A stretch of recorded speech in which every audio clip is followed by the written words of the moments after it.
Bonjour, je suis Anaïs Favron et je vous souhaite la bienvenue à 100% Animal. Aujourd'hui, je vous présente Bernard, un Bernard l'ermite.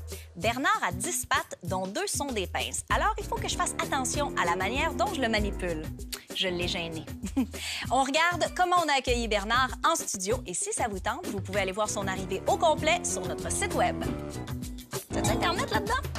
Mon co-animateur d'aujourd'hui est caché en dessous de cette couverte. C'est un Bernard l'ermite et à part dessiné dans la petite sirène, j'en ai jamais vu. Un coquillage en dessous duquel il y a de la vie. Oh! Il se cache. Drôle de petit crustacé. J'ai peur de mettre ses pattes, comme si je les trouvais dures. Alors Bernard, si t'es prêt à venir faire une émission de 100% Animal, sors de ta coquille. Là, ah ben oui, ah ben il est prêt. Bon, ben dans ce cas-là, on va y aller. À la pause, j'ai dit que le Bernard l'ermite peut survivre sans sa coquille. Mais est-ce que c'est vrai?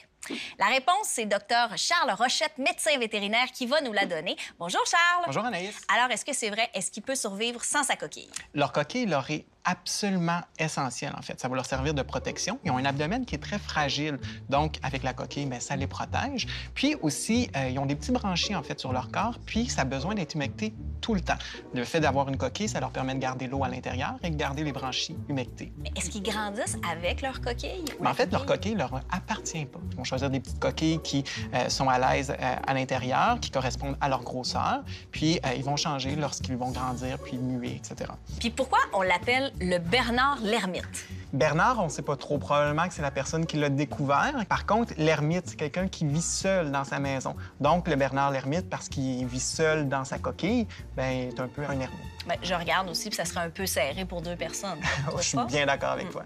Et là, je regarde, chacune des pattes a l'air vraiment différente. Oui, bien en fait, les pattes, c'est vraiment intéressant. Ils ont 5 paires de pattes. Donc, ça, c'est pince en avant, la première paire de pattes.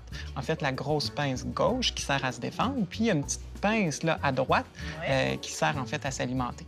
Ici, c'est 2 autres paires de pattes, là, tout juste en arrière des pinces. Avec des petits crochets, ça, c'est pour se déplacer. Là. Exactement. Puis, à l'intérieur de la coquille, là, on les voit pas, il y a 2 autres paires de pattes qui lui servent là, à se maintenir à l'intérieur de la coquille.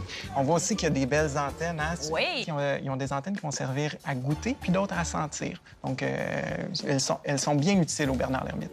Puis ça vient d'où, les Bernard l'ermite? Il y en a un peu partout dans le monde, mais on parle principalement des côtes là, de l'Amérique puis de l'Europe, principalement. Okay. Ceux qui sont utilisés comme animaux domestiques nous viennent là, soit de la côte est des États-Unis ou la Floride, les Barbades, les Caraïbes, etc. Oh, des belles places. Oui, quand même. Puis ça mange quoi? Les Bernard l'ermite sont des détritivores, c'est-à-dire qu'ils vont manger des déchets, des petits végétaux, des petits restes qu'ils vont trouver là, sur la plage ou dans leur milieu naturel, mais c'est vraiment des détritivores. En captivité, en fait, on va leur donner des légumes ou des aliments mous comme du riz, des céréales non sucrées, évidemment. Donc, ça mange des déchets. Ah, ça mange un peu n'importe quoi. Oui. Merci beaucoup, Charles. Ça fait plaisir.